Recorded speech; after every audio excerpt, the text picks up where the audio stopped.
Hello everyone. If you like what I'm doing here, please consider subscribing, liking, and commenting.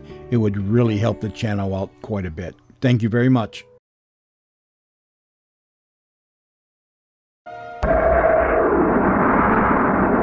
Unclear control. We're ready to go. Checks complete. We are ready and counting. All systems green. Ready to go, Sir Hubert. Wish her luck. This is it. Goodbye, Kingfisher. Best of luck. Same here.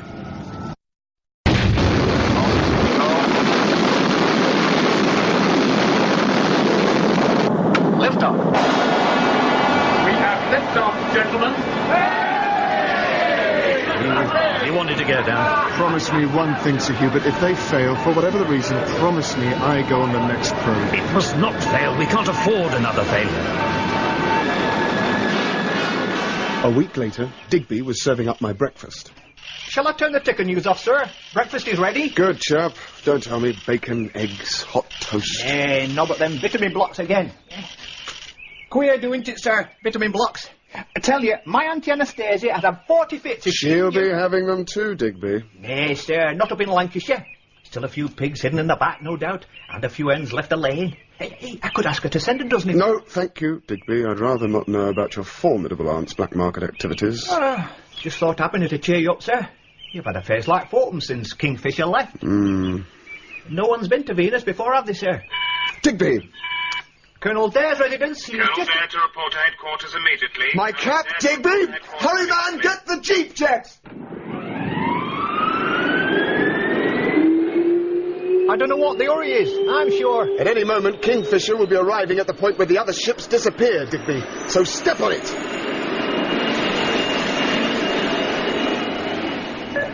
Kingfisher bearing ZN 76AL34. Cross-bearing from Moonfix XC51. We had our first view of the Kingfisher from the external orbiting cameras.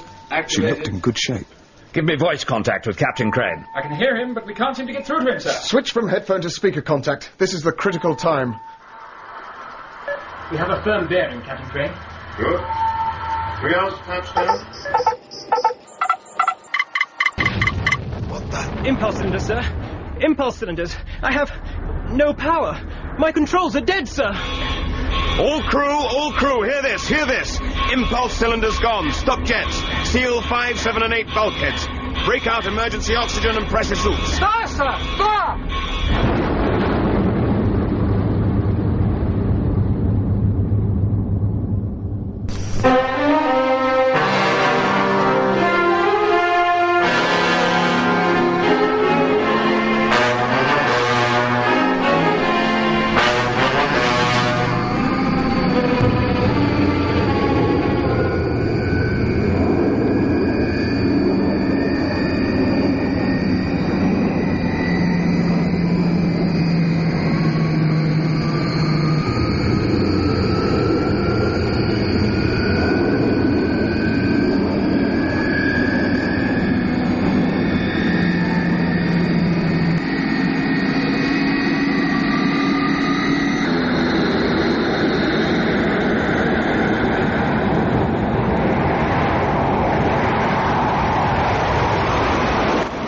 Ironical, it seems to me, sir. Ready, Digby? Step on it down. Sir. Yeah, I'm hastily kept waiting. A world government ends wars, doctors get all the diseases taped, poverty's more or less gone, everything in the garden's lovely, except there's now to eat in it. That's bound to happen. Population doubles and redoubles, takes up farming land. What's left has been exhausted by bad farming, can't grow enough food, and so chaos. That's why Venus was so important, possible farming land. I think I know what happened to Kingfisher, sir. Huh? This new class of ship works off impulse wave engines. These waves, bounced off the moon, are picked up by the in-flight airships. Picked up by the cylinders. Well done. Say a shield were erected to prevent those rays getting to the ship. Well, they wouldn't have a chance. But who? How? Where? Don't know until we go and see. Do I, Sir Hubert? Go down.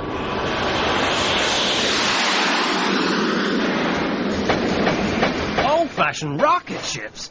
Rockets went out with the Ark, Sir Hubert. Dreadful things. Build one, soonest, understand? And 3 two-man shuttles to Colonel Dare's design. It's important it has no impulse methodology. No impulse? Mad, Colonel. Rebuild one of the early models. Down here in Space HQ, there is a scene of frantic activity as Colonel Dare supervises the rebuilding of a spaceship that seems to have come from the old museum in London. This may be the last hope for the world. There have been riots in Jakarta and on the western seaboard of America.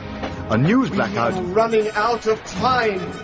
She's ready for testing. 3 months from start to finish. I hear you got a new crew joining. Is there no way to keep a secret here? Not about the Ranger. No, sir.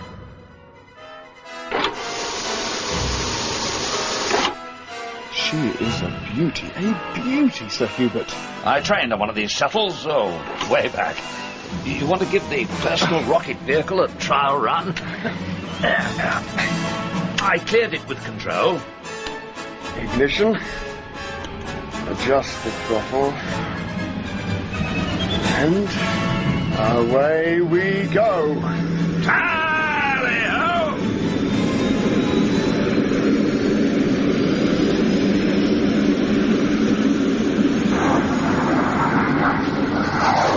Well, I'll be gall darned if I ever saw anything like that outside of Houston Museum. Man, amazing. I've never in my life to think men risk their lives in such bone shakers. Colonel Dare? That's right. He around? He must be laughing fit to bust seeing that old crate doing a fly past. Up in your mind. You'll see on the landing area.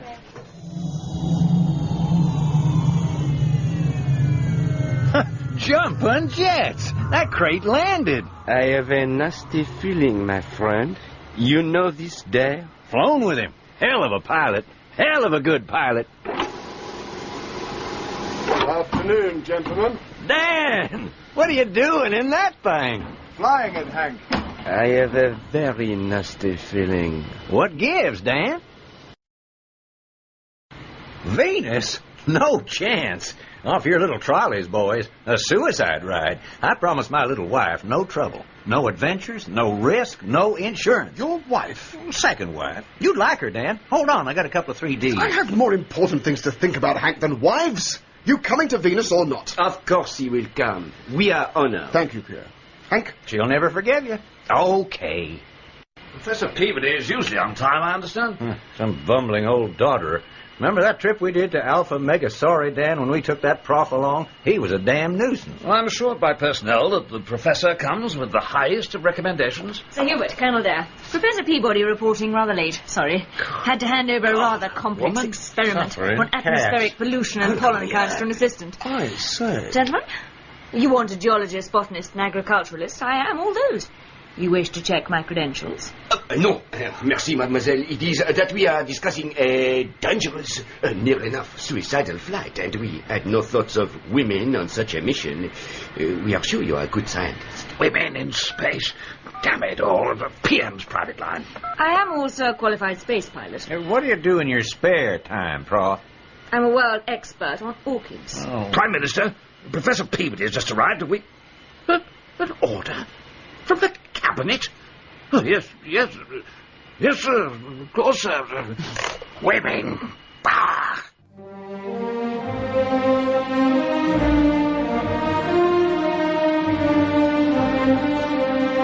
A week later, we were ready to leave for the planet Venus.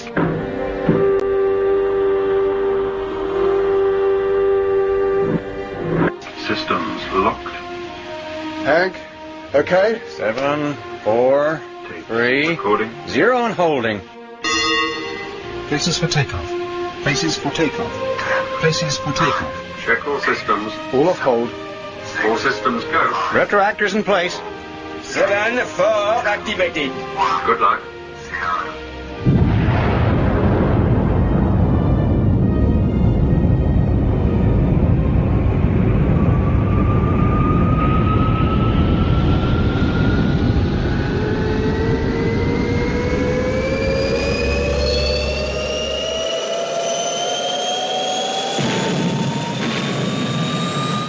We left planet Earth on the 15th of July, and 3 weeks later we're approaching what had become known as the graveyard. We were kitted up in our space exploration suits and ready to get away from the orbiting mothercraft in the space shuttles. Look all right, do I, sir? That parachute doesn't do much for your figure, Dig, but you'll do. You sure you can handle the shuttle, Mr. I'll manage, sir. Rocket Shuttle 4, Peabody and Sir Hubert, ready. Thank you, Professor. Number 3, Lafayette and Hogan, ready to go. Thank you, Pierre. Ranger, we're leaving you now. Good luck, everyone.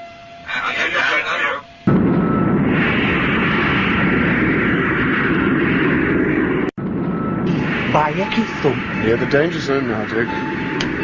3 and 4, this is your leader. We're going in now.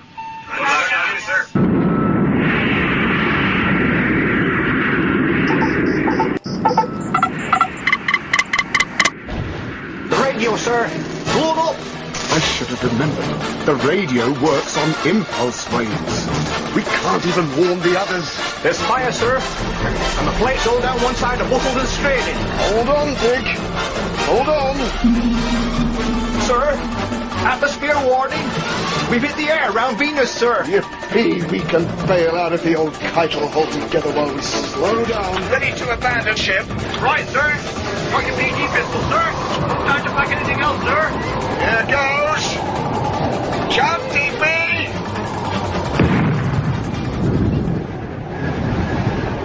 Grand. Venus at last. No ship, no radio, no food, no doubt. Why I ever joined the spacefleet, I'll never know. I lost sight of Digby as he drifted towards the craggy mountains to the west. I was coming in too fast, thinner atmosphere. Directly below was a lake. Get rid of the chute. Quick, quick. Here we go. Here we... Water. Felt like water. Looked like purple soup. A fish, so it sustained life. That was something.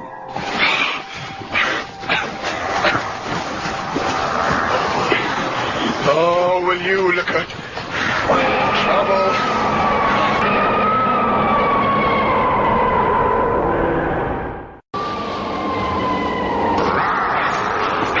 No way to welcome guests, you refugee from Loch Ness. I'll have to put you to sleep, old friend. Thank heaven Dick remembered the paralyzing pistol. Now, get ashore and sort out the mess.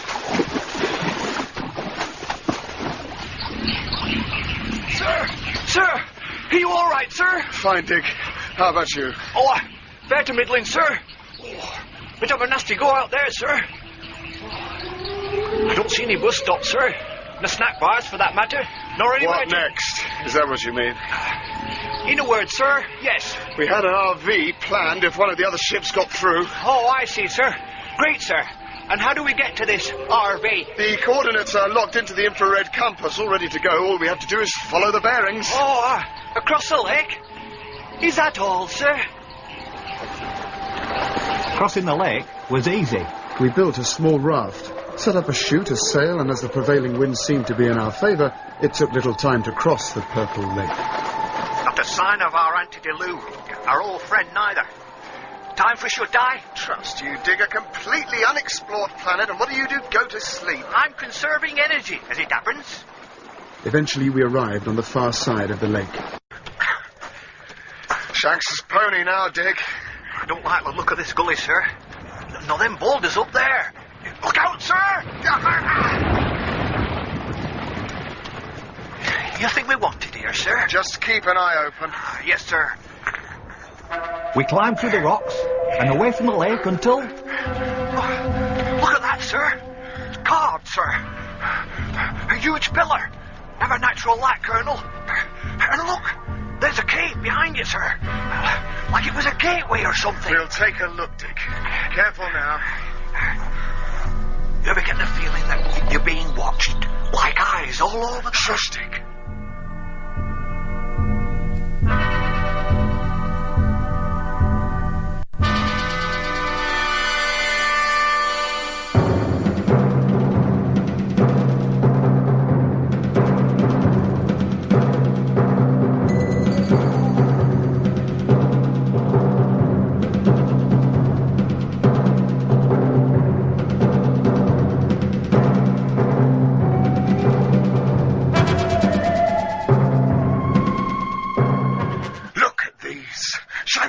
Here, you see? Marks. Paintings, Dick. the work of intelligent beings. You see, this one here looks very like a man, and this very much like ancient Egyptian art, Dig. Dig? Digby! Don't look now, sir. But I think we've been followed by what look like a bunch of overgrown blue bottles. I'll check him out, sir. Don't shoot, Dig. I'll talk to them. Don't be daft, sir. Talk to a bunch of heathens who'll be famous last words, sir. They won't even appreciate Stop nattering. Keep me covered.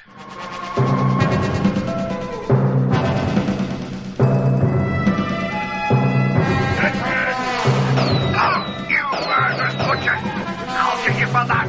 Here goes.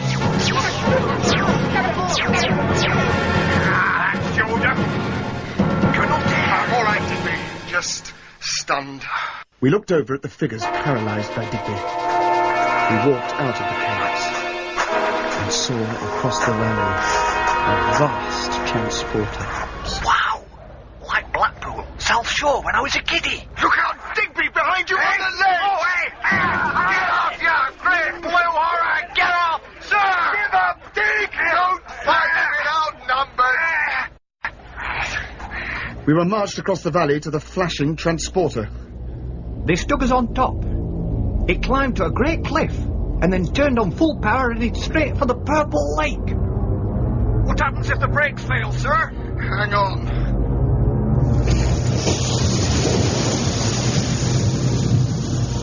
It had taken us hours to cross the lake.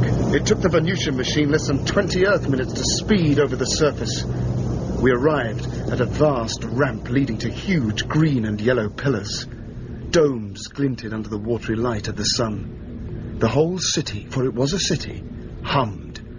The blue men took us under guard into a huge inner chamber and ripped our breathing helmets from our heads. No! We can't breathe! By heck, sir! We can, sir! It's air, sir! Good, you're right, Digby. The air must have fooled our testers. Colonel, sir? Am I seeing what I think I'm seeing? We saw a tall figure that at first looked not unlike a man. But the face was that of a reptile, green, the eyes cold as ice, black as a shark's and with as little feeling in them, the mouth tight, thin, cruel. Wonder if he knows Morse. I never took Venusian at school. Colonel Dare. Spaceman Digby, I presume. How on earth do you speak English? We have studied the Earth for 26,000 years. Every Treen child knows all its languages. We have humans to check with. The blue men came from Earth thousands of years ago. An experiment. Now, turn round. We have something to show you. Behind us, on a large stand, was a three-dimensional screen. Held in the middle of the screen, Pierre's space shuttle, just on the edge of the danger zone. Hank, let's hope we are right about the radio. You ready, my friend? Go for it, Major. Good luck and happy landings, Pierre. Well done. We have a welcome for you. First, you can watch your friends die. They won't die. They're not going to hit your ray shield. They don't have to. They are heading for the Flamelands. Flamelands? Our planet is divided into two by a molten belt round the equator. For centuries, we have had little contact with the South. Your friends are heading for the molten belt. I'm sorry. My fault, old friends. Interesting. No fear. Yet you have not yet conquered pity. We waste time. You will be sent by electrosender to Mekonta, our capital city, for your special welcome.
up, damn it! I had no wish to be a rib of beef.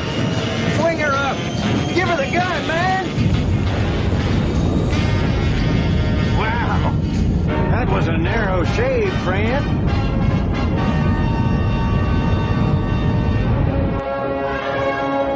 On Venus, Digby and I were looking over the glass domes and walkways of the huge mechanical city of Maconta. Buzzing sky scooters, roadways and electrosender tubes crisscrossed the city. My orders are to take you to the director of the Earth Research Center. Orders? Whose orders? You will go by flying chairs. These flying chairs are controlled by thought impulses, hardly suitable for such puny brains as yours. I will direct all three. You will get on. Quiet, Colonel. I never thought I'd see the day. Ooh, oops. Hey. Look at this, sir. No arms, eh?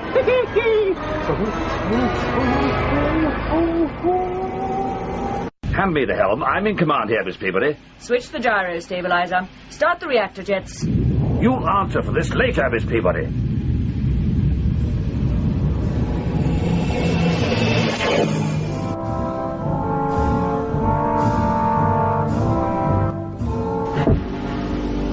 The Earthmen, Director. Good.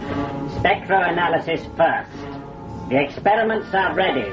Green horrors. Just string them along. See if we can make a peaceful arrangement to send food to Earth. We are official envoys. I demand to be taken to your chief officer, your president or prime minister. You mean the supreme scientist, the illustrious first one of Venus, the Mecon of Maconta. Right, the gaffer.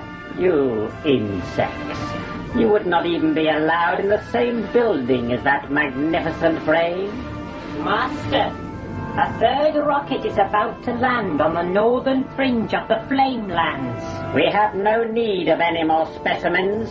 Fasten them to the slide and give the first injection. One is a woman, oh Master. A woman?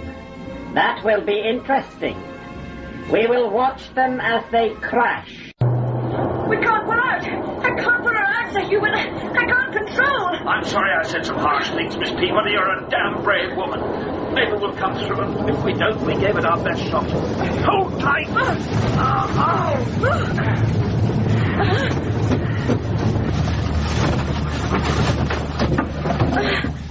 Sir Hubert! Sir Hubert? Are you all right, Miss Peabody? We're dented, but still airtight, I think. Is your observation hatch still clear? Yes, we seem to be in a sort of... Look, Sir Hubert, 10 degrees starboard. What is that? It looks like glass, molten glass. It seems to be moving. It is moving. I don't like the look of it. It's moving towards us. Quiet, sir. Will you look at that? It's a moving mountain. It's coming closer to them. Don't let them see your concern, Digby. These green-faced so-and-sos will love that. Love, Colonel? Love? It is something we do not understand. Is it pity that we are registering on your thought patterns, or fear? What are you doing, Sir Hubert? Fasten your helmet, Miss Peabody. I'm going out to recce. Wait here for me. I'm coming with you. You will not leave the ship. That's an order, Miss Peabody. Good luck, sir. Chin up, eh? That's it. Now then, I'll check the outer structure. Fins retracted and undamaged. Shield shows signs of overheat on entry. Check the jets, Sir Hubert. I have emergency state on each of my control panels. It's damned hot out here. Right, jets. Both clogged. It's as if they've been sealed. It's sort of hardened plastic, almost glass. Could we use the jets to get clear? Miss Peabody, if we use the jets, the whole ship would explode. Hold on. Oh, my God! Oh no! No! Sir Hubert? Sir Hubert! We are registering something here. Anger. You could stop this. You could help them. Save them. Why? I do not understand. They are at great risk. They could die. We shall learn much if we let them die. They have no hope of surviving. If I could get out of this chair, I'd show you what we think of that where I come from. There's a lady there in danger. I'm sinking, Miss Peabody. I'm sinking into... Miss Peabody, help me! Help me! Hold on, sir! Catch this rope! It's tied off to the hatch frame. Pull yourself up, sir! Pull! Thank you, Miss Peabody. Well done. Now we have little choice. If we try to lift off, we will blow ourselves to bits. If we stay, we will either suffocate as we sink or roast from the heat. Oh, don't look now, sir, but that glass mountain is moving towards us. What? You were supposed to have the good ideas, sir. How can I? They have no understanding of pity. To them, it's just another experiment. How right you are, Colonel. We could use two for dissection if we had them all. Dissection? Very well. Colonel, you're anxious to rescue them. Do it, and we will be able to advance our knowledge even more. Come along, Colonel. You have little time. We can't do it, sir. If we rescue the Prof and Sir Hubert, we take them out of the frying pan into the fire, so to speak. We can't let them fry, Digby. You will go by telesender, Colonel. Don't get me wires crossed. What do you want, sir?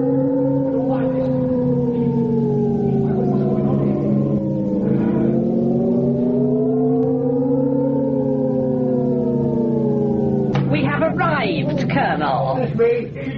Digby! Why are you standing on your head? Come out of there and sort yourself out, man. Technical hitches do occur from time to time. But why is it always to me?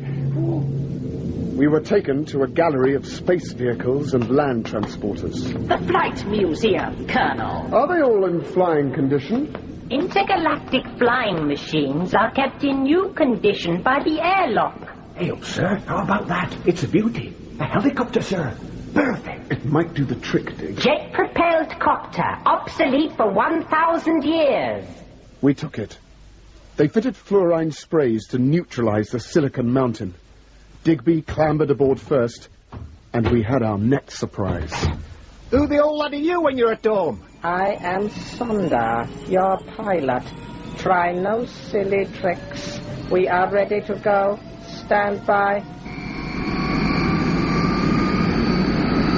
We headed due south out of the huge hangar, up out of a volcanic crater and fast towards the flamelands. A race against time. Professor, have you ever seen anything, heard of anything like this glass mountain? Never, Sir Hubert. Anything in its way just gets sucked under. Still, while there's life, there's hope. You're a very brave woman. Sir Hubert.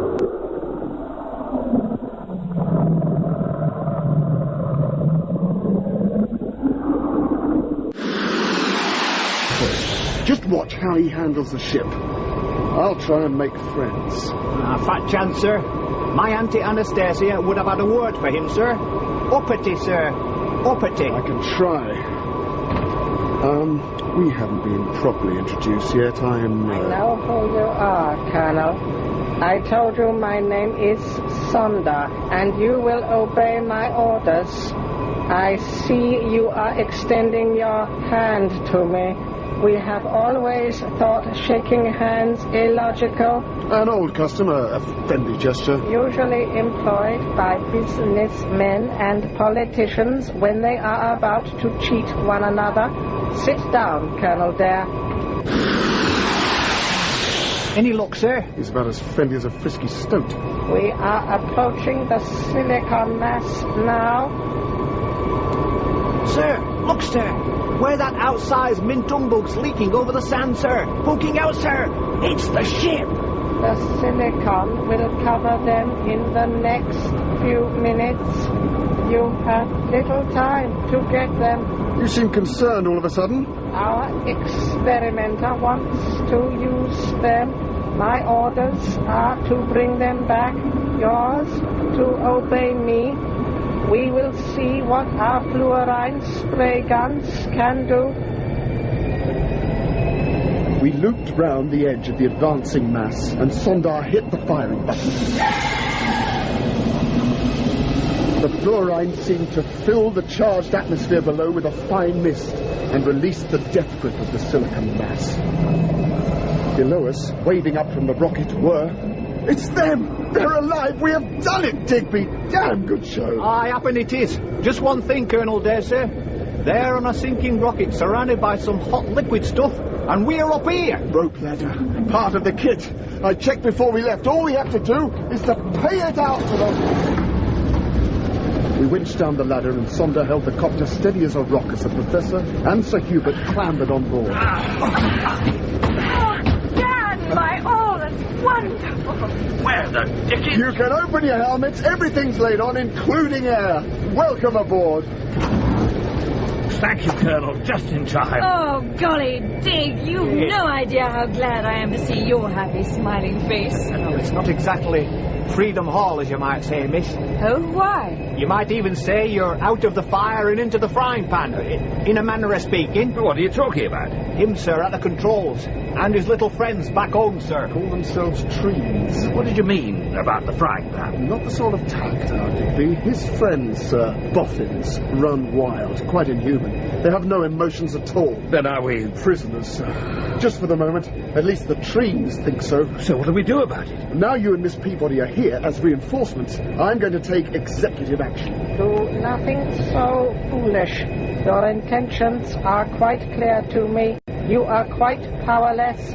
Quite powerless. I don't think so, chum. I'm sorry about this. Oh, well done, sir. Here, down we go. Ladies undies, kitchenware. Controls, Digby, give Sir Hubert a hand and drag our tree friend out of the way. Right, sir. Very well. Let's get out of here fast. How is he? Coming round, I think. I'd like a crack at him, sir. Sorry, Dick. You take over the controls while I keep an eye on him. Right, sir. And change course, old boy. We're probably flying on an automatic radar beam controlled by the trees in Maconta. Aye, aye, sir.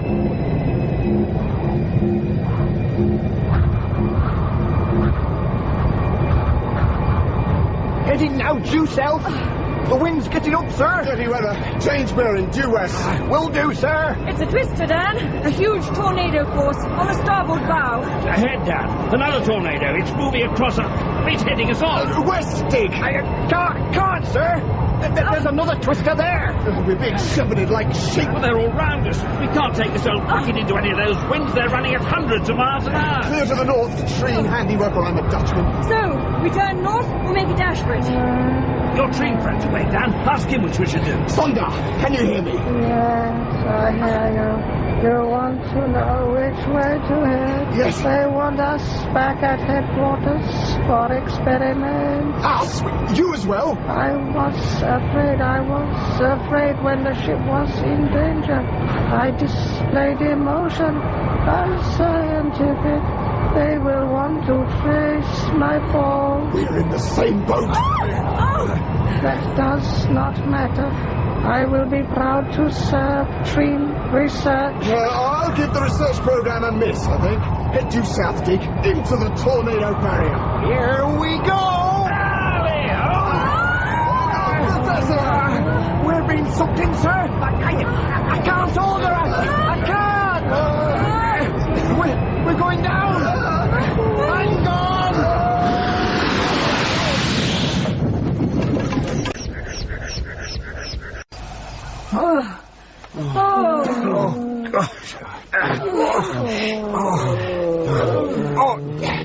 Everyone all right? These trees we've landed in seem nothing like them, not even in the Congo Delta project. Quite outside my experience. Colonel Dare, I'm going outside. Oh, be careful, Miss Peabody. I'll be fine. Jungles are nothing to worry about. The branches are like rubber. Soft. Fantastically strong. Oh, it's like landing on matches. We were very lucky. Sir Hubert, Prof, have you any weapons with you? We have our paralyzing pistols, that's all. Right. Dig, got the infrared compass? Yes, sir. We needed to make the rendezvous with Hank and Pierre. If they're still alive. If they manage to crash outside the flame belt, they will be. Oh, Bayek! Oh, thump! Oh! We slashed and struggled our way through the dense jungle away from our crashed copter. We had to avoid the Treen guards who would be after us and try to make contact with Hank and Pierre. If they had survived. It's hopeless, Professor. We're never going to get through. Wait! What is it? Shush! Listen. To the right. It's a river. If we head for it, we may find it easier going. Follow me! Sovereign sticks! Quick! So you got a pistol, hurry!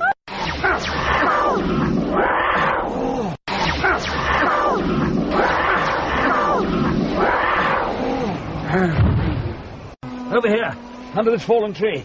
You're right, Sondar, you can come out now. It's safe. Oh, frightened again, were you? Bit of a washout for a train, you. But, daisy!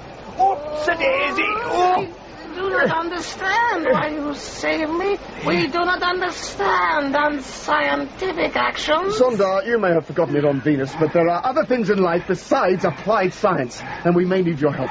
We must get to the Professor's River and across it if we can. So, come on, hurry! Sir, look, sir. What the? I've heard of Niagara, but this is balmy.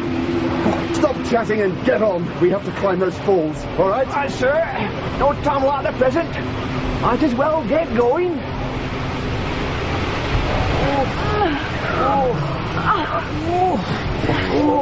Boilers like, Colonel. I could do you a tea break. Come on, Dig. A bit more effort will take us to the top. Are we nearly there, Dan? Near enough. The old boy was feeling his age, and Dig is no greyhound. If only I knew where the trees were. The zombs are getting closer. Hurry, Dig! Sir Hubert, you all right? Don't worry about me. We reached the top of the falls and had time to see below us a vast open stretch of pale green water, an inland sea, and then... Dan! Behind you! Jumping jets! Blimey! Dozens of them! Green so-and-sos! Straight at them, gang! Come on, the fleet!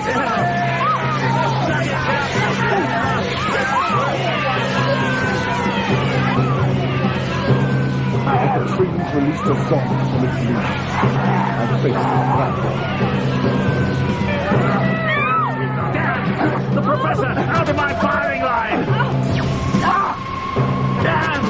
Oh, my hat! Dan, get back to the eggs! Dan!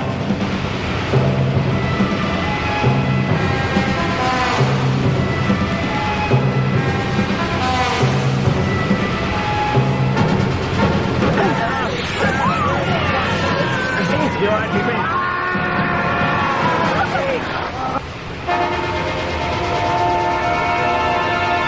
It was all over then. The Treens cocooned us all in eggs of clear plastic and prepared to take us away. It is unfortunate we lost Colonel Dare, but he will never return. Take them!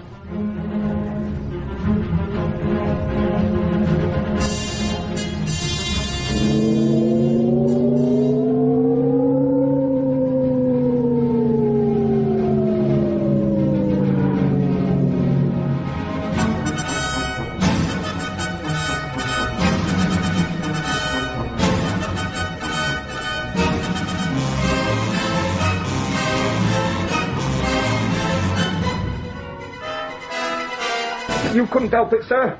Dan would feel more pain. I wish I could say the same for our prospects. Dig the Professor. You are now ready to help our scientists. Old Earth custom. Ladies first.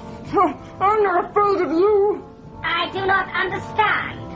Afraid? Oh! The disintegron is the only way of cutting this plastic. You will not try to escape again. In here. We demand to be treated under the rules of the Geneva Convention. There is no convention here, Sir Hubert. Forget it, Sir Hubert. That was based on care and concern. These Treens neither know nor care. I understand you are trying to insult me. It will not work. You should be honoured to be going to the presence of the Mekon himself. Honoured? Why? He may have you dissected, oh fat one. The others will be tested, investigated, maybe laser-operated for the good of science. Dissected? That's what they do to coconuts. No dig. Desiccated is coconut.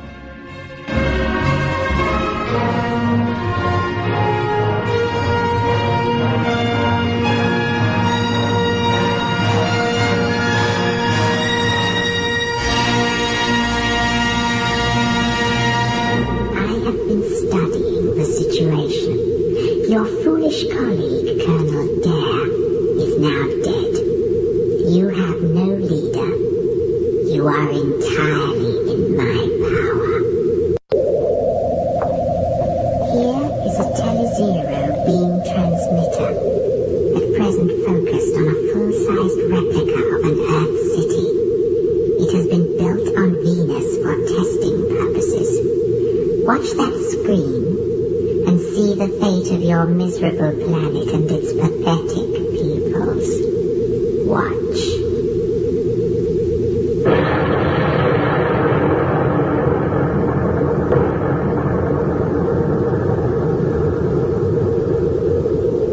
There's nothing left of the place. Nothing. Dust.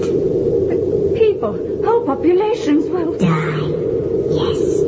Dust also.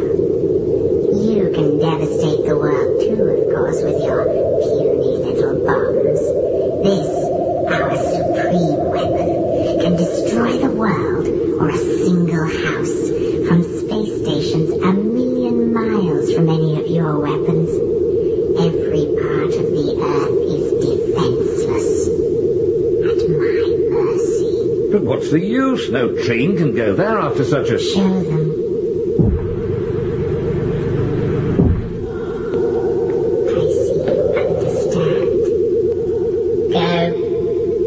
Tell you something for nothing. They'll be wild about him in Wigan. Very clever indeed. Naturally. Now, we are going to use you. You will be useful in the final stages before we invade planet Earth. Invade? We need to know the extreme limits of human resistance. Then, we shall extract your brains for further study. Under the swirling waters of the falls, I was still able to think, but not able to move my body. The waters churned and whirled and finally threw me into a long tunnel. I had to break surface or I would drown.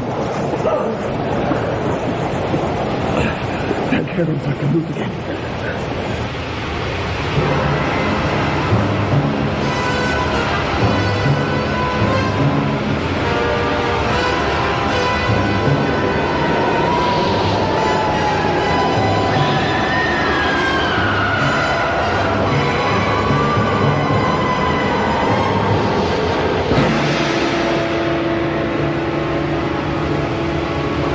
I crawled onto the ledge away from the frightful dark water and towards the light. I checked my compass and knew that without a doubt I had been swept under the flame belt that cuts Venus in half. The Southlands were bathed in glorious sunlight. Huge red and gold flowers, outcrops of purple grass lay over the rich dark earth. I drank from a clear water stream, washed and set off across the wide open countryside, praying the natives were friendly.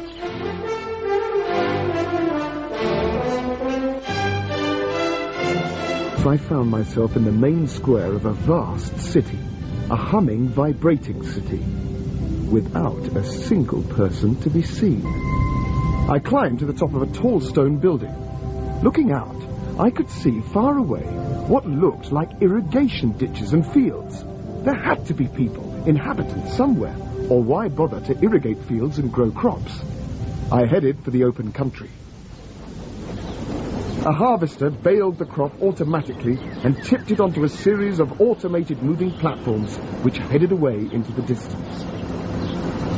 Nothing to lose. Go for a hayride, Dan Da. 2 hay bales, and that's as good as any bed. Right then. Oh, call me with a nice cup of tea at 10, Stuart. The self-propelled trucks carried me across the hills and valleys of southern Venus, over bridges and through tunnels humming along with its load of farm produce. I went to sleep and nearly died as a result.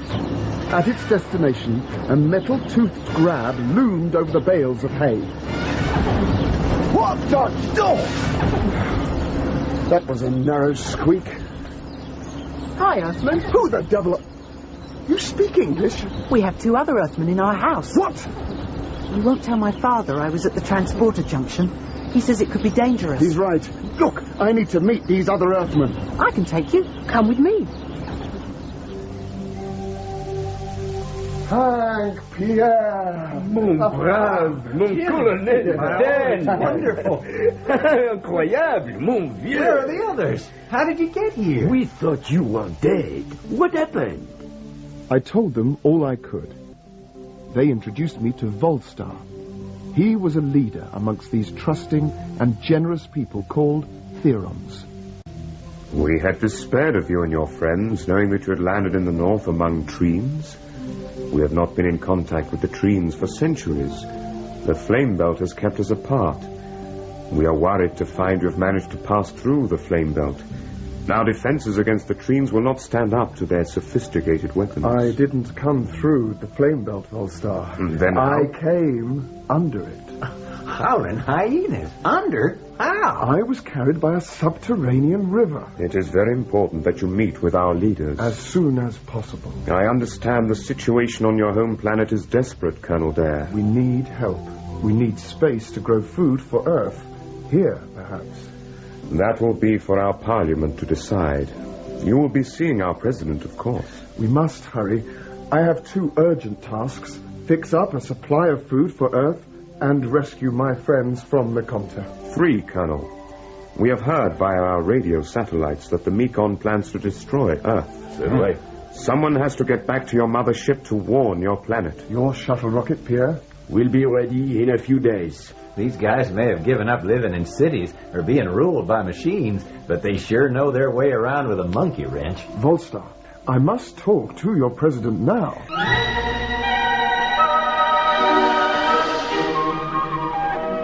Since we gave up cities as unsuitable for man to live in, we have houses that will move where we want them to. It's more convenient. At the moment, we are traveling at around 800 of your Earth miles an hour. The air bubble that surrounds us ensures no discomfort. And while we traveled, Volstar told me something of the tragedy of Venus, of Earth, and of Atlantis. He told of the Theron attempts to pacify the Treen reptiles beyond the flame belt. When the gentle Therons realized that all the Treens cared for was power and science, they left them to their fate. The Therons explored space, found planet Earth, and discovered a landlocked valley, the center of Earth's civilization, Atlantis. Tragically, the Treens followed them.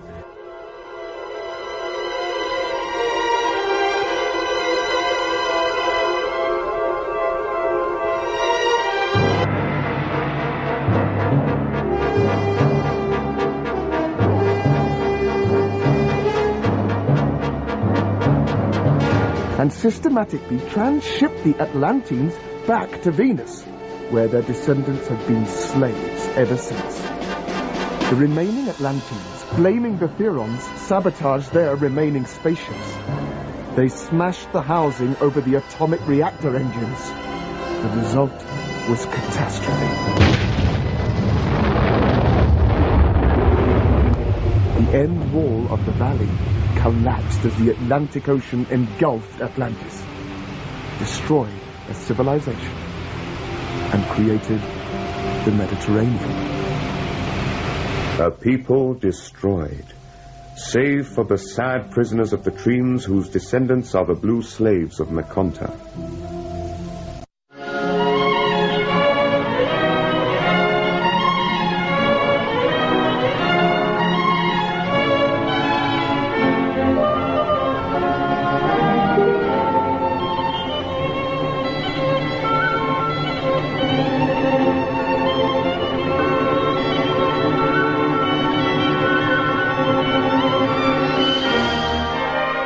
In the beautiful tree-filled courtyard of the Theron's president's house, I tried to persuade the old man to help me go back into the north to rescue Digby and the other crew members. Naturally, we grieve for your friends, but there is little we can do to help. I can't just sit and grieve. These people rely on me. You cannot pass through the barrier erected by the trees over the flameland. And you'll do nothing? Hey, come on, man. Don't get too heavy. We have achieved the perfect life here. Happiness and peace for our children. We mean to keep it. And the rest can go hang. The trees are planning to attack Earth, and you just sit back and enjoy your music. Great. Mon ami. Pity is fine. Grief, too. But if you let the trees commit crimes you are able to stop, then they become your crimes, too. You sit here and read poetry and smell flowers while our Earth children are starving to death. You would sit here listening to music and talking to your wives while our wives are being butchered by trees. Some civilization you have. Dad, cool it. President Kalon, I apologize. No. I am shamed by what you say, Colonel. We will do all we can to help.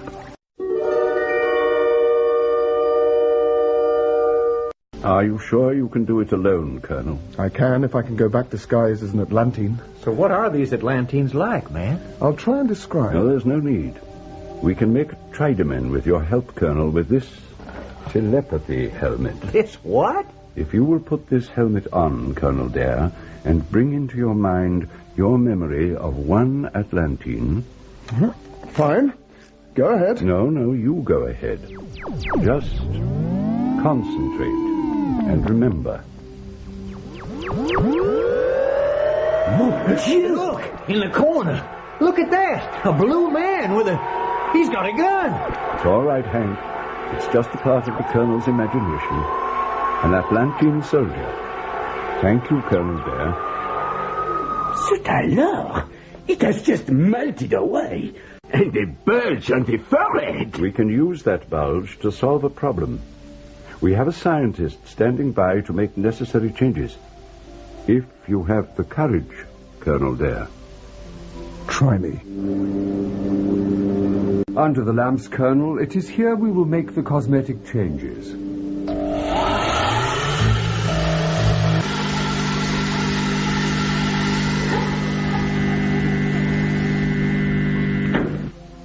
This wig has a large bulge at the front that enables you to speak and understand the Atlantine language. The headphones, receiver and unscrambler are built into the bulge along the hairline. Try it on. Oh, very well. This is great. Yes, I think this wig is probably terrible and trick juggling, God. Fantastic! Affreux, mes braves! He is a blue man. He speaks their language and he looks formidable.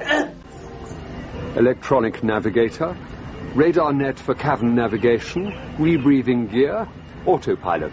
Queries? How long can it stay under? 10 Earth hours. Its range will take you well clear of the flame belt. All checks are now completed. Good. Is the slipway clear? All clear and ready to go, Colonel Dare. Au revoir, mon brave. See you all in Piccadilly. Good luck!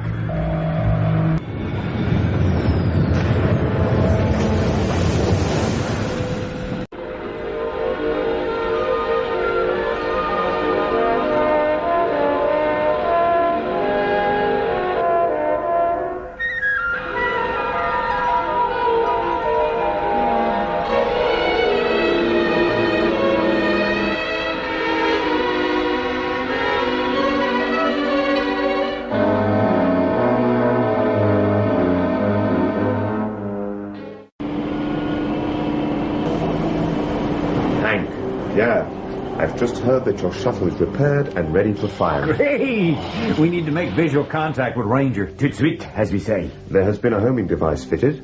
It will bring you safely back here if you cannot contact your mothership for any reason.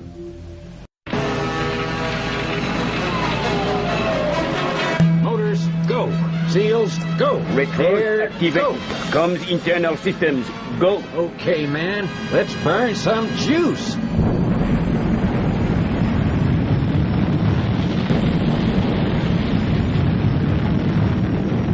Rocket takeoff from Southern Hemisphere. Tracking devices activated. Check all screens. Inform the Mekon. Inform the Mekon. Inform the Mekon. Inform the Mekon. Continue tracking the rocket. Course takes it over Flame Belt and on a northern orbit. Dispatch space interceptors. It's an Earth craft. Destroy it. It must never reach Earth. Destroy it.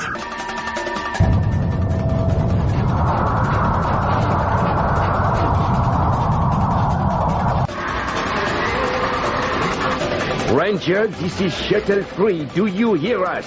Over. Hal and Harry, where the blue blazes did that come from? Three of them, Pierre. All around us. We have no chance. Climb, Pierre, climb. That one's got us lined up. Hey, we are gone, my friend. I can't avoid. I am jammed. Controls are jammed.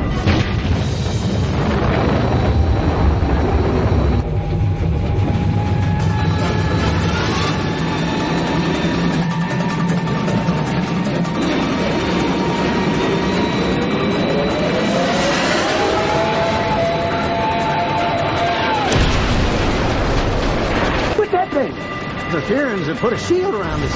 Must have. Zap the homing switch, Pierre, and let's get out of here.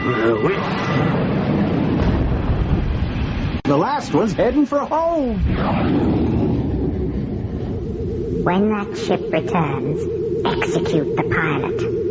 I said no Earth rocket was to escape. This is aggression. There is no truce with the Theorons. We are at war.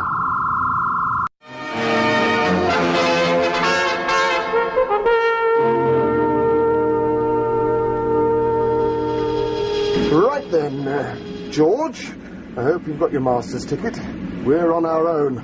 Ready. What? Ready. Oh, right. Now, find the forward scope, check out the channels, and then talk course changes into the auto. George, you still there? I'm a bit confused. Yes. Well, channels and course already sorted. Radar operative. Auto changes locked. Fine. Level off in centre of stream and go due north against the current. Full speed ahead.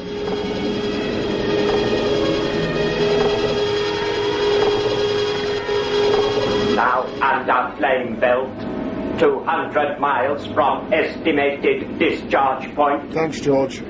Check the forward screen. A huge shoal of fish, the 8 to 10 pounders. They'd feed a few thousand back on Earth. Approaching a mass. Living. Across whole channel. Orders, please. George, Orders, please. Mass appears to be animal of some sort. Orders, please. Orders, it's please. A huge squid. Orders, please. We're heading straight for it. Orders, please. Increase speed. Agreed. We have armaments. To your left. Red button. Now. Fire now. Fire now. Fire now.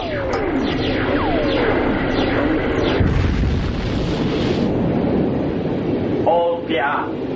Reducing speed to safety level through debris. Stay on auto. Hours later, we emerged from the tunnel. Now hear this. Now hear this. Steady, George. Up periscope.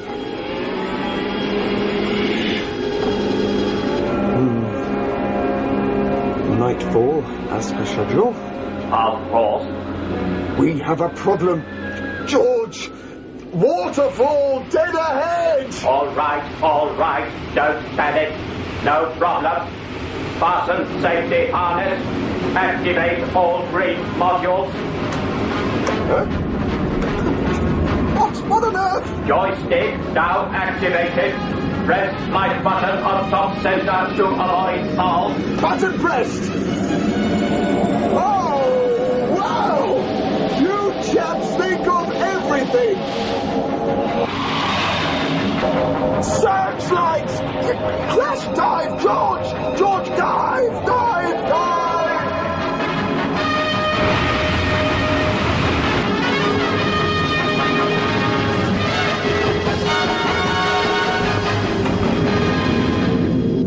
Meanwhile, in Maconta, Dig and Co. were suffering terrifying endurance tests. I've told you, I was born in Wigan, and I know folk there will not stop fighting because you turn up. Why? If they know we can kill them all, why not just give in? You'll not understand, son. Pride. You can't frighten me with dentist drills or whatever that is. The genetic pool is such that man seems to have created many differing versions of himself. You trees are only clones of each other, true? That is more efficient. Maybe, but for a scientist, random ideas can sometimes lead to exciting results. You understand? I must ask the Mekon to talk with you. I do not understand. You can question me till you're blue in the face. It doesn't change the fact that the Earth will go on struggling to survive whatever you may think. Free and not as slaves. Then they will be totally deleted from the universe. Meanwhile, under the water, I left the craft on the floor of the lake and, using my personal rebreather, made my way to the surface.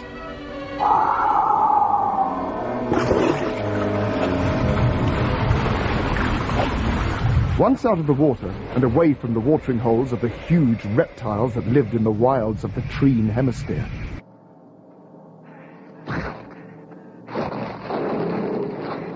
I dumped the underwater kit, changed into the Blue Man's costume, put on the translator wig, and, using an old map provided by one of the oldest Theorons, headed towards the Atlantine Reservation. Down below me in the dark night lay the sparkling lights of a small Atlantine village. Here we go. I'll switch on the translator and see if I can get by as an Atlantine serf. I crept closer to the center of the village. An angry meeting was going on. Amazingly, I could understand everything the Blue Atlantines were saying. The younger men were facing what was clearly the village council. One of the young men was speaking, angrily. We know Urtag, our headman, is wise and careful, but the time has come when wisdom's not enough. He grows old and his blood grows thin. This is the time for action. They're taking all our young men for the army, and we know who'll be the first to die. Why should our men die for trees? We have no quarrel with the men beyond the Flameland. If we must die, let it be as free men, not as slaves for trees. Our faces be ground into the dust. Listen to him. I beg you. 3 times our fathers have revolted, and 3 times we have been defeated and punished. We can hold on to our dreams of freedom, but we must have patience. We have no weapons, no machines. We'll take them. Wait, my children, wait. Get a brand from the fire. Come here. Hold him. It is mine. Spy! I'm no spy. Why did you not blow the horn by the Sun God's gate to announce your arrival? I'm sorry. I am a hunter from the other side. Never. He's a trained spy. Wait, children, wait. If he tells the Treens about this meeting, we're done for. On the execution tree! No worm is lynching me! Take that! Come on, man! I don't want to fight you, but... No, you don't! I lost my translator wig in the struggle.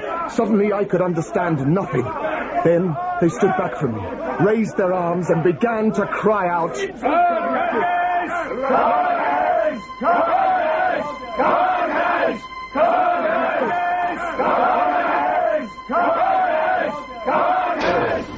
Stranger, forgive us. You are welcome here. We have things to show you, things to explain.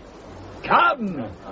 You see here an ancient hero, dead many centuries. He lived and died a free man.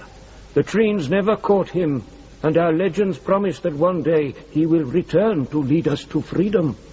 There is one thing that marks him out from us. His forehead has no bulge, like mine. Kargaz was his name, and you carry it now as well. He was old Earthstock, as you must be. I am. Tell me no more. For us, you are Kargaz. You will help us win our freedom. And you can help me release my friends who are prisoners of the Mekon. We will try. The trains are coming! They round us up like animals. Make us fight people we have no fight with. It struck me that joining the Treen's army might speed up my getting to Mekonta. Meanwhile, in the Mekon's audience chamber... Remove the shield over the flame belt. Yes, send reconnaissance planes over Theron land. Yes, make the reflector spacecraft ready for takeoff. Prepare for war.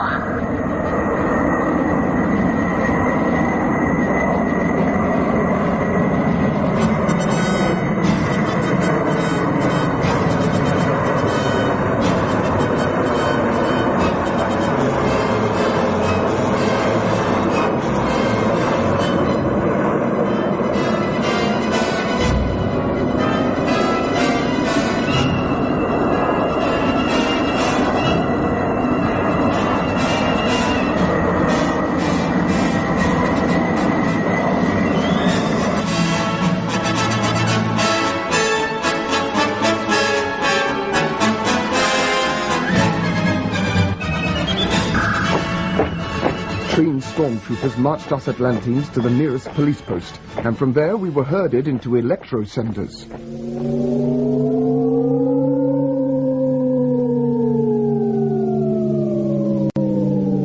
They transported us to Mekonta. We were taken to the barracks to be kitted out. An old Sergeant Major spotted me when I was first ready and waiting. Hello, hello, hello! Who's this then? You there! Stand up when I talk to you, you horrible little man! Do you know who I am?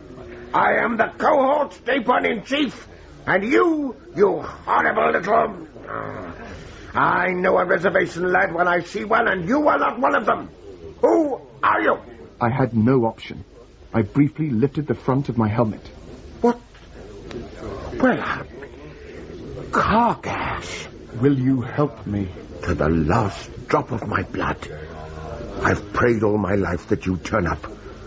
Just give your orders. Meanwhile, in the Mekon's audience chamber... We have observed you Earthmen to be stronger than we thought. Oh, heck. I'd love one of Auntie Anastasia's aspirins now. We have found a way to defeat your planet without giving ourselves too much trouble. You are mistaken, sir. Humans are emotional to the point of weakness. We have ways of playing on that. You will help us. We will not. Never. I think you will. Count me out, you stinking old toad. Hear me. I, the greatest, the all-seeing and all-wise, know how to defeat these zeros. We will send a ship to Earth with pictures of the prisoners, as if injured on landing, but now being looked after. They will make a recording telling their fellow men how good and kind we have been.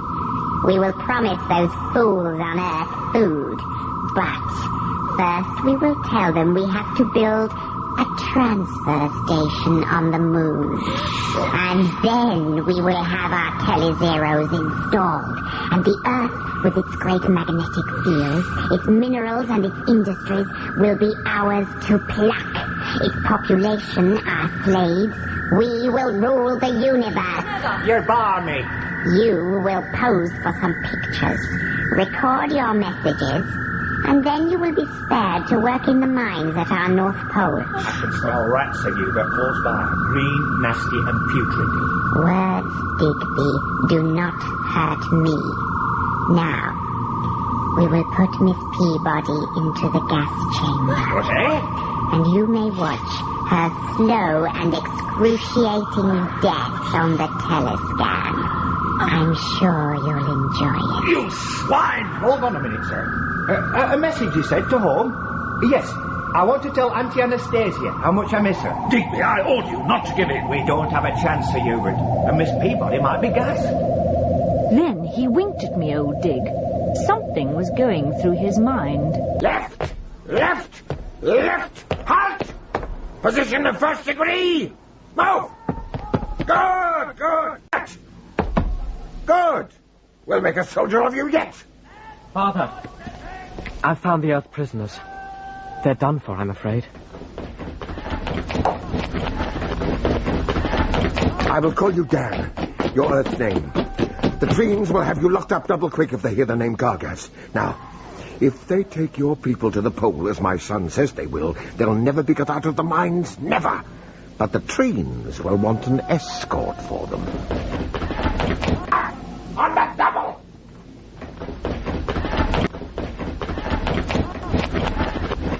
Now, fact one. You have recorded the message for your Earth parents? Not my parents, Mekon. Me auntie. I've got it written down here. Let me see. I've done what I was asked. I like the intimate touches. Enjoyed the day out in where? Sunnymouth. Seaside place. Yes. Add his message to the photographs. Yes, Omicron. Commander, First Army, you are ready? Yes, Omicron. As soon as I land on Earth with the messages, I will report back by teleview. Good. You will be sent under guard to the North Polar mines and live a few miserable years there. Never let it be said that the Mekon does not keep his word. Take these away. Damn! Colonel, sir. Escort, take them. We're not moving. Very well.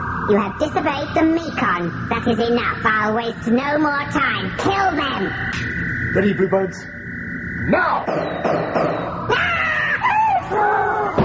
One move, and I'll kill him. Run out the train guards. Lock him up in that room at the end. If it is secure. There is no time for explanations. Jacob, you know the way around this insect's fun palace. Get us out of here, quick. This way! Go right, Dan, and up the stairs. We can't go up much further, Dan. Quick, Dan, what's wrong? Well, there's only this gallery. Door 77A closed. Monitor them. They have the Mekon. The next Mekon is still a pupa. We cannot let him die. It will take 50 planets before our next Mekon is prepared. Isolate them at the top of the building. Televiewers on all corridors. Hey, look at that. Hey. Just a thing for an escape party. Flying chairs, a ferry bicycle park. Can you work those things, Davon? Thought control. Too powerful. The Mekon could if he woke up, but he'd direct us straight to the nearest lockup. Can you fly these bikes, Sonda? I will do my best. Well, no one will dare attack us while I have the Mekon under my arm. Come on! I have to have help. You must all concentrate. These work on powerful thought waves. I need help to deal with all these spikes. Are you ready? Remember, Dan, keep the Mekon asleep, or his thought power will shatter my grip on the machines. A pleasure. You look sweet, sat on a seat of a bicycle made for two. Behind! Hey! They were coming at us mob-handed, a complete battle squadron. Cease this foolishness. You are surrounded and have no chance of getting away. You fly away, sunshine. If you don't give us a clear sky, I'll snap this Wonder Boy's neck over my knee. It worked, Dan. They're shearing off. Sondar was magnificent. He managed to hold us on course to the space station and the waiting rocket ship. No one gave us any trouble there, once I held up their Mekon by the scruff of his chicken neck. It was easy, and, like a fool, I lost the advantage because it had all been too simple. Hey, what the... You see, Colonel Dare 2 can play the hostage game. I can swing you off, you little pipsqueak. Do that and the bike will deliver you where I have preset it to go. My guards will kill you so exquisitely, and your friends will die true. They could take the rocket. They won't. They are humans, so loyal, pathetically sentimental. They will try to rescue you. I have a small surprise for you, Mekon. A present from the Theorons. A demagnetizer. Can you swim? You think I have time for foolish sport? Too bad. I press the button on this and the bike will fall out of the sky and into the lake. It destroys the magnetic field. What's your brain going to do about that? Here goes. You fool!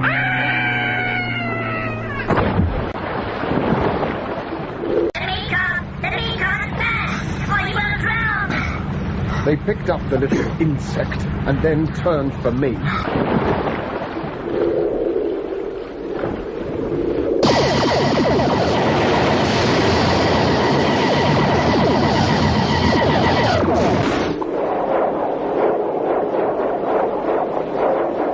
It was time to use the Theron demagnetizer again.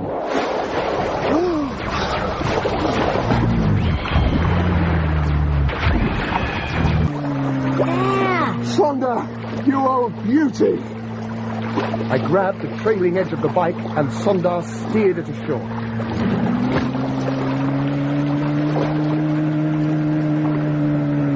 Oh, well done, Sondar. Very well done, old chap. Now, come on, my party. They'll be after us double quick.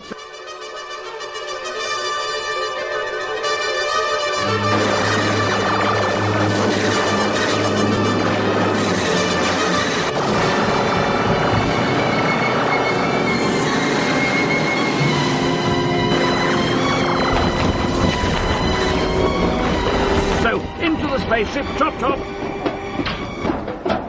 Sondar said he could pilot the Tele-Zero reflector ship.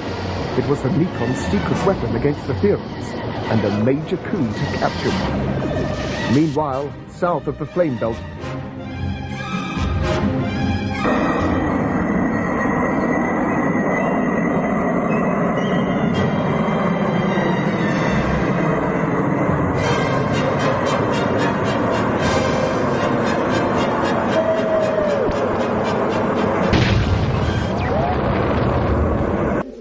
Mon Dieu! It is time we did something, Hank. We cannot just sit here. President Kalon, any news of Dan? Nothing. His submarine is still on the riverbed sending out transponder signals. No more. You got any spare fighters, Mr. President? I can spare none. None even to escort you all back to Earth. We have to try all our rays on the Treens. They have nothing as protection against them. Mr. President, we have word that there is a Tele-Zero reflector ship in the Treen fleet. It can deflect all our weapons. If they use that against us... Report from Screen 7, sir. Yes? A Tele-Zero reflector ship is preparing to leave Nakonta, We sir. have to destroy it. At any cost. meanwhile, we were battened down in the Tele-Zero reflector ship on the launch gantry. The Mekon was throwing everything he could at us. Cable systems in go condition. Thank you, Sondar. What on earth? They're attacking the supports. We have no time for checks. Button black code 1 on purple panel. Check fired!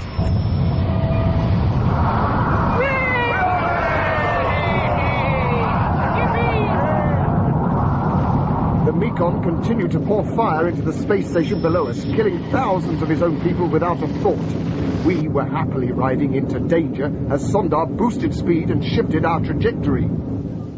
So the Tele-Zero beam is powerful? Deadly.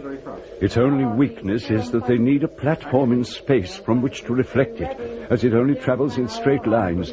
But the Tele-Zero ship, that, gentlemen, is probably indestructible. We are in great danger. Somehow, we must blast it out of the sky. Fighters away, sir.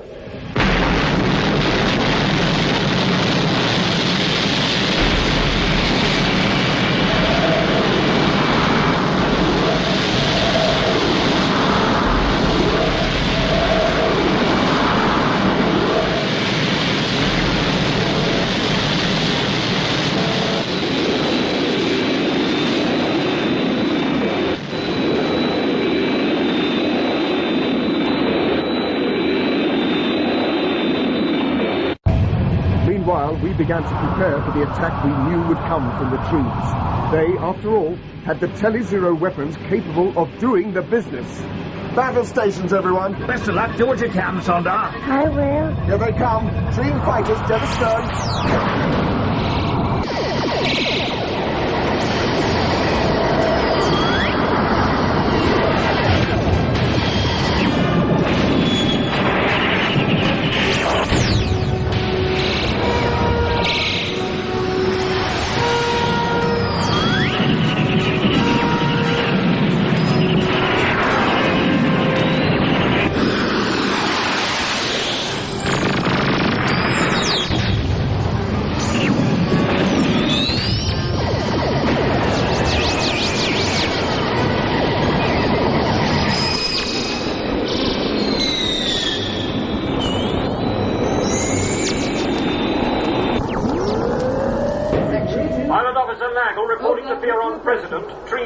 Attacking Telezero ship. Treen fighters? Fighting their own people? Pull the other leg.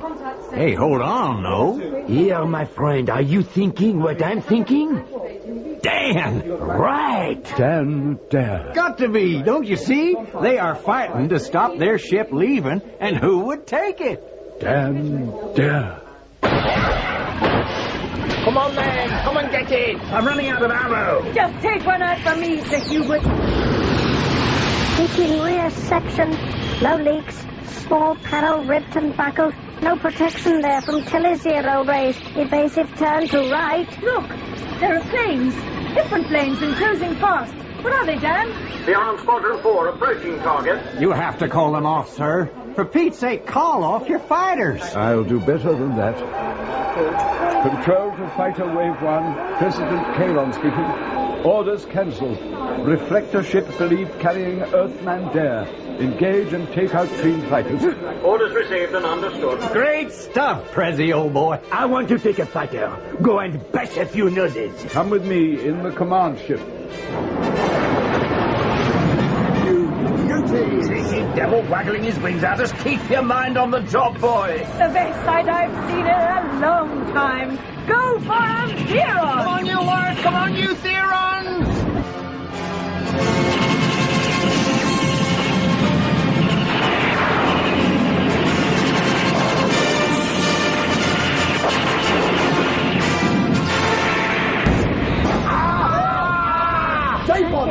It's malfunctioning.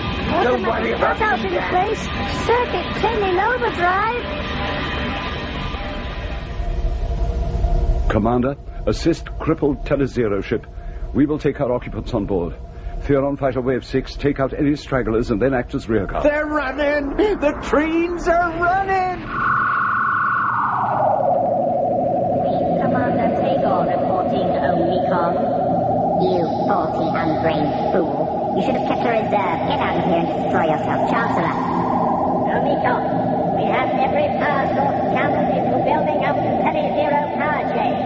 We will blast them, their cities and their Earth friends to dust before it does them any good. Do it! Where's the Dapon? He stayed in the Telezero ship when we abandoned it. He took over the controls from Sonder. That is so. But he was wounded, badly wounded. Look on screen 2. What is he doing? He's turning the reflector ship. He's realigning it. Oh, no, he can't. Contact him. Make contact. All contact cut. He knows, as we do, that the Telezero ray comes from one source, and he is going to destroy it. But he's such a nice old buffer. Dapon pulled the reflector ship on course and threw the wrecked machine straight at the building housing the Telezero transmitters.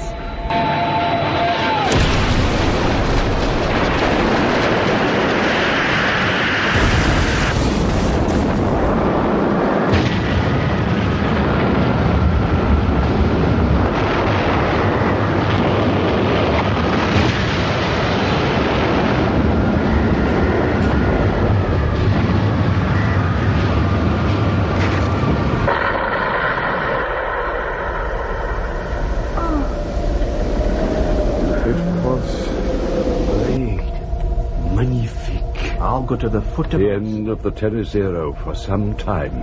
And the end of a very gallant gentleman. Dapon's brave action meant that the Treens would be no threat for many years to come.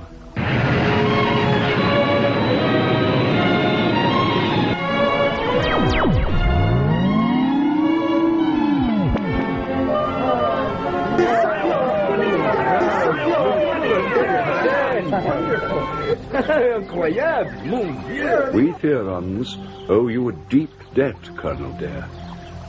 We understand that planet Earth has grave problems. We agree to help feed the people of the Earth on one condition. You said nothing about conditions before, Mr. President. We will work on transporting food from southern Venus to Earth, providing there is a guarantee from the people of Earth that they will promise to take better care of the resources they have left. Time could run out again if they do not, and even our supplies are finite. We will need that promise. I think, Mr. President, that there will be no problem with that. Then please join in the Theron feast we have prepared for you. No vitamin pills, Digby, I promise you. Bayek, will you look at that spread, eh?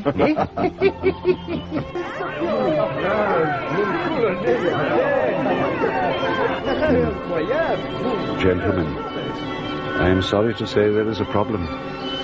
The Treens are reported to have sent a battle fleet on a heading 87 degrees by 52. Direction Earth. The Treens' first warship and reconnaissance flight headed across space for Earth, while Theron experts struggled to get a ship ready to take us home. We were too late.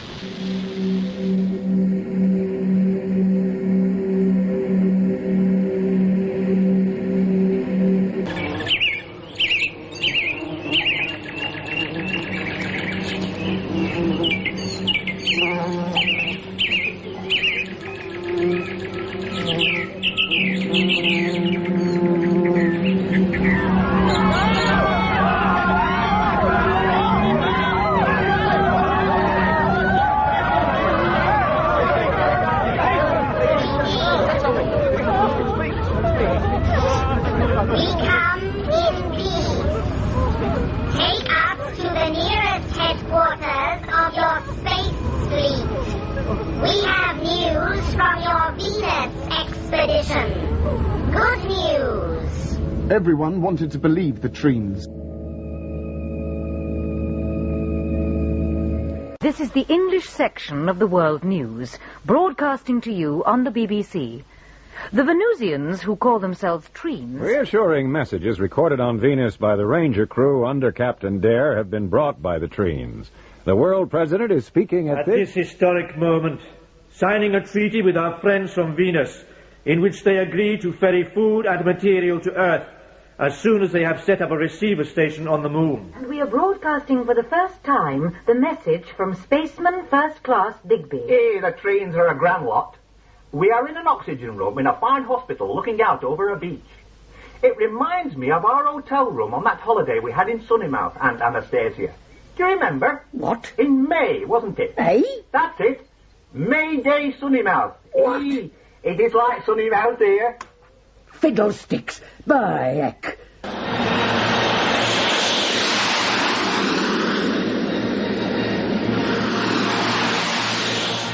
That message from Digby in space. Poppycock. I want a word with the chief.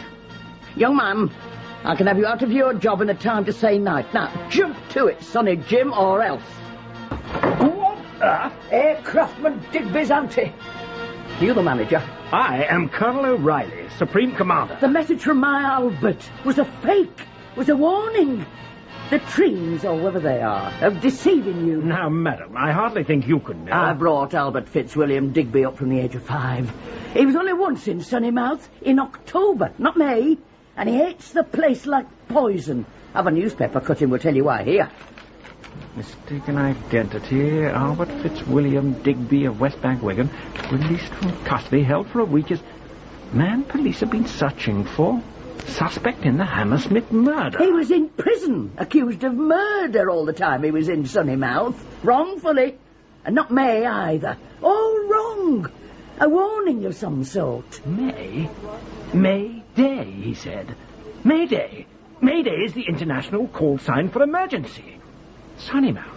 Wrongfully imprisoned. You're right. I know I'm right. Albert Fitzwilliam Digby is no fool. He knew I'd sort it out. Get me the PM. And a detachment of the International SAS to be put on full alert.